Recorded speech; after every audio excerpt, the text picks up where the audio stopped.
बिल्कुल, चलिए ठीक है, उस संभावनाओं का भी हम लोग जिक्र करते रहेंगे, उस पर मैं चर्चा आपसे अभी और भी करूंगा। लेकिन मैं विजेंद्र जी का रुख करता हूं। विजेंद्र जी, एक तरफ तो चुनावों की तैयारी, दूसरी तरफ जननायक जनता पार्टी का यह कहना कि वो महागठबंधन बनाने जा रहे हैं और महागठबंधन के जरिए ही वो सत्ता में पहुंचेंगे। भारतीय जनता पार्टी के साथ हाँ उनका कोई गठबंधन नहीं होगा, इसको आप किस तरह से देखते हैं? देखिए आयुष जी, बाकी राजनीतिक दल क्या करते हैं ये उनको देखना है, लेकिन भारतीय जनता पार्टी चुनाव के लिए पूरी तरह से तैयार है। और पिछले लगभग 2 साल से हरियाणा विधानसभा चुनाव की तैयारी को लेकर के भारतीय जनता पार्टी लगातार बैठकें कर रही है, रैलियां कर रही है, घर घर जाने के हमारे कार्यक्रम चले हुए हैं।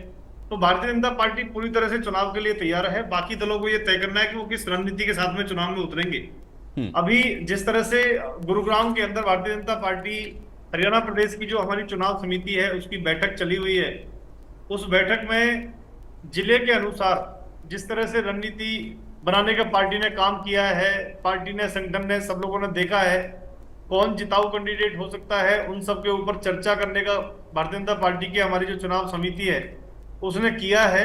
और इस समय जो जिताऊ कैंडिडेट है उसके ऊपर भारतीय जनता पार्टी दांव खेलेगी। भारतीय जनता पार्टी की सरकार ने 2014 के बाद आयुष जी जिस तरह से जनता के हित में काम किया है, चाहे वो सड़क है, सीवर है, बिजली है, पानी है, शिक्षा है, स्वास्थ्य है, सुरक्षा है, हर विषय के ऊपर जो हमने ईमानदारी से काम किया है, सरकार की इस कार्यशैली को जनता ने नजदीक से देखा है। पहले माननीय मुख्यमंत्री श्री मनोहर लाल जी और अब माननीय मुख्यमंत्री श्री नायब सैनी जी ने जिस तरह से ठीक है, काम ये किया तो है। बहुत सारी बातें आप बता रहे हैं, लेकिन इसी से मेरा प्रश्न ये है, चूंकि ये गठबंधन की बात ही इसीलिए उठी क्योंकि उनका मानना यह है कि इस बार जो सत्ता परिवर्तन है वो तो होना है, इसलिए ये पार्टियां ये बार बार इस बात को कह रही हैं कि हम गठबंधन के सहारे या तो पहुंचेंगे, कोई कह रहा हम अपने दम पर जाएंगे। आपको नहीं लगता कि एक बड़ी चुनौती हो जाएगी अगर एक महागठबंधन स्वरूप ले लेता है, जिसका जिक्र अभी जननायक जनता पार्टी कह रही है, पत्ते नहीं खोल रहे हैं, तो क्या अगर कोई इस तरह का महागठबंधन होता है तो आपके लिए चुनौती नहीं होगी?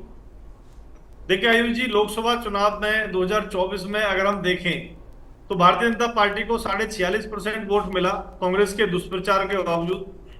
कांग्रेस पार्टी को 43% वोट मिला, जेजेपी पार्टी को आधा % वोट मिला, इनेलो पार्टी को 1.5% वोट मिला और आप पार्टी को लगभग 2% वोट मिला था। तो अब समझ के देखिए आंकड़े का जो खेल है कि अगर ये सभी लोग एक साथ आ भी जाते हैं तो कुल मिलाकर के लगभग 3, 4, 5% तक इनका वोटिंग शेयर बनता है। और वो भी जरूरी नहीं है कि अगर साथ में आए तो जो वोट अकेले में मिली है वो गठबंधन के साथियों को मिलती है, कभी ऐसा होता नहीं है। तो मुझे लगता है भारतीय जनता पार्टी को किसी से कोई चुनौती नहीं है। हरियाणा प्रदेश की जनता, हमारे किसान, युवा, महिला, छोटे व्यापारी, गांव गरीब किसान के लोग ये तय कर चुके हैं कि हरियाणा प्रदेश के अंदर जैसे देश में बनी है इसी तरह से तीसरी बार भारतीय जनता पार्टी की सरकार बननी तय है।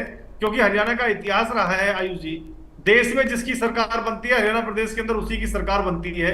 ये हरियाणा का इतिहास आप उठा के देख लीजिए।